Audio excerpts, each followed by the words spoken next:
విశ్వాసంతో ఓటు వేశారు, ఎంతో నమ్మకంతో మమ్మల్ని నెగ్గించారు. వాళ్ళకి మేము రుణపడి ఉన్నాం. ఆ రుణాన్ని ఈ విధంగా తీర్చుకుంటా ఉన్నాం.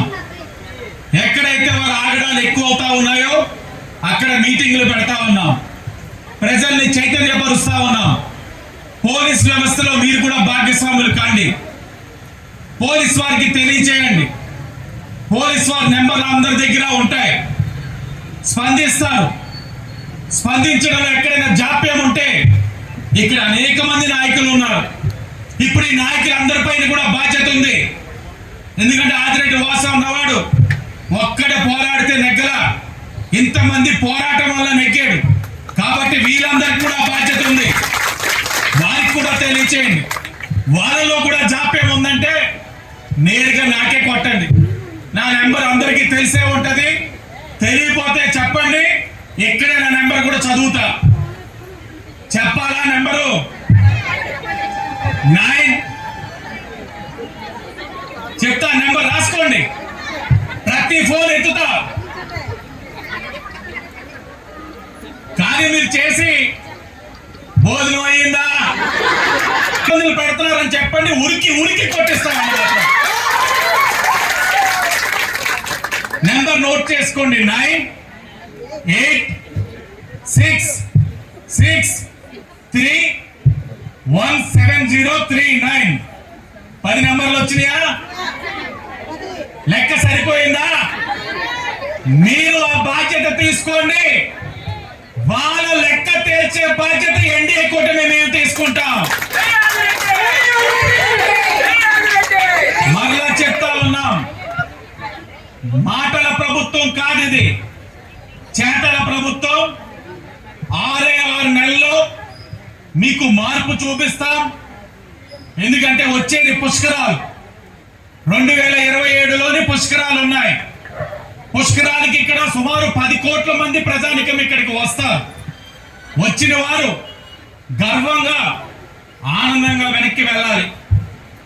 హామీ మీరందరూ కోరుకున్నది,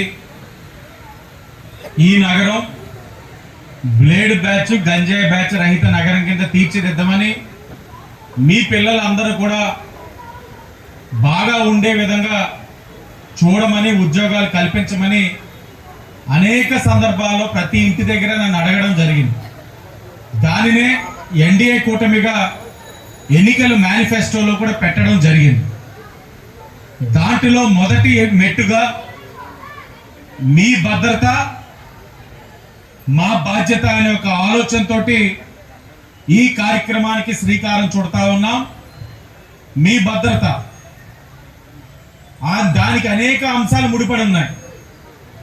ఒక బ్లేడ్ బ్యాచ్ కానివ్వండి, గంజా బ్యాచ్ కానివ్వండి, ఆకతాయిలు కానివ్వండి, ఇలాగ అనేకమైన అంశాలు ముడిపడి ఉన్నాయి.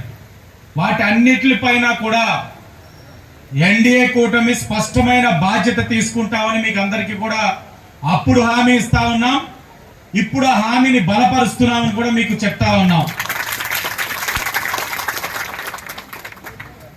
ఎన్నికల సమయంలోని మీద ఆకతాయిలు వచ్చి పుస్తులు లాక్కెళ్ళిపోయారని కొంతమంది, తాగి వచ్చి ఇళ్ల దగ్గర గొడవలు పెడుతున్నారని కొంతమంది, ఆయన్ని గతమాయిస్తే వాడెళ్ళి ఈ ప్రాంతంలో కాకుండా బయట ప్రాంతం నుంచి 10 మందిని తీసుకొచ్చి ఆడవాళ్ళ మీద గొడవలు పెడుతున్నారని కొంతమంది, ఇలాగ చాలా విషయాలు చెప్తానే ఉన్నారు. కొంతమంది ఆ పిల్లవాడిని బలవంతంగా వాళ్ళతో లాక్కెళ్తున్నారని కూడా చెప్పారు. ఈరోజు మేము ఎన్డీఏ కూటమిగా ఈ నియోజకవర్గంలో 72,000 మెజార్టీ తోటి నెగ్గాము అంటే అది మహిళల యొక్క ఆశీర్వచనం వల్లే అనేది విషయం గర్వంగా చెప్తా ఉన్నాం. రాజమహేంద్రవరం సిటీ నియోజకవర్గంలో ఎన్నికల సమయంలో మహిళలందరూ కూడా మా దగ్గర వాపోయేవారు.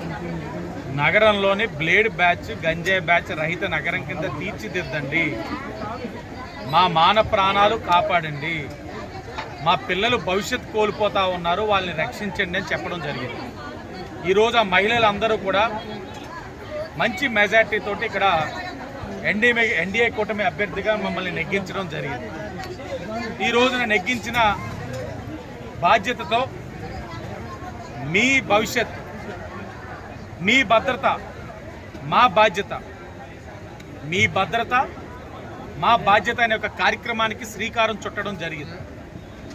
దాంట్లో భాగంగా మా నాయకులు పోలీస్ వారిని కూడా పిలిపించి మహిళలందరినీ కూడా స్థానికంగా ఉన్న వాళ్ళందరినీ రమ్మని వాళ్ళని చైతన్యవంతుల్ని చేసి శాంతి భద్రతను ఎలా మెరుగుపరచాలి, క్రైమ్ రేట్ని ఎలా తగ్గించాలి, డ్రగ్స్ని సరఫరా కాకుండా ఎలా నివారించాలి, బ్లేడ్ బ్యాచ్ గంజాయి బ్యాచ్ ఆగడాల్ని ఎలా అడ్డుకట్టు వేయాలి, దానిపైన చర్చించాం. ప్రజలు చాలా సానుకూలంగా స్పందించారు. వాళ్ళలో భయం ఉంది. ఈ 5 సంవత్సరాలు వైఎస్ఆర్ కాంగ్రెస్ పార్టీ నాయకులు పెంచి పోషించారు వాళ్ళందరినీ. వాళ్ళు కవచాల కింద వాడుకున్నారు వైసీపీ నాయకులు, బ్లేడ్ బ్యాచ్ గంజాయి బ్యాచ్ వాళ్ళు. ఇప్పుడు వాళ్ళందరికీ మేము ఒక్కటే హెచ్చరిక చేస్తూ ఉన్నాం, ప్రభుత్వం మారింది, మీ విధానాలు మార్చుకోండి. మేము మారం, ఇలాగే ఉంటానంటారా, మా స్టైల్లో మేము ఫంక్షనింగ్ చేస్తాం. తప్పకుండా కఠినమైన చర్యలు ఉంటాయి. మహిళల యొక్క రక్షణ మాకు చాలా ముఖ్యం. దానికోసం ఎంతటి నిర్ణయాలైనా తీసుకోవడానికి ఎన్డీఏ కూటమి సిద్ధంగా ఉంది. ఆ విషయంలో అసలు తగ్గే పరిస్థితులే ఉండవు. తీవ్రమైన పరిణామాలు ఎదుర్కోవాల్సి వస్తుంది ఈ బ్లేడ్ బ్యాచ్ గంజాయి బ్యాచ్ వాళ్ళు. 6 నెలలలో ఈ సమస్యని ప్రక్షాళన చేయాలని ఒక ఆలోచనతో ఈ కార్యక్రమం శ్రీకారం చుట్టాం. ఏదైతే కాస్త క్రిటికల్ ఏరియాస్ ఉన్నాయో రాజమండ్రి సిటీలో ఐడెంటిఫై చేస్తూ ఉన్నాం. మీటింగ్లు పెట్టుకుంటూ వెళ్తాం. ఎన్డీఏ కూటమి నాయకులు బాధ్యత తీసుకుంటారు. పోలీస్ వారు కూడా ప్రోయాక్టివ్గా ఉంటారు. కాని పరిస్థితులు ఉంటే నాకు కూడా ఫోన్ చేసే అవకాశం కింద నా నెంబర్ కూడా వాళ్ళకి ఇచ్చి ఒక మంచి కార్యక్రమానికి రాజమండ్రి సిటీలో శ్రీకారం చుట్టడం జరిగింది.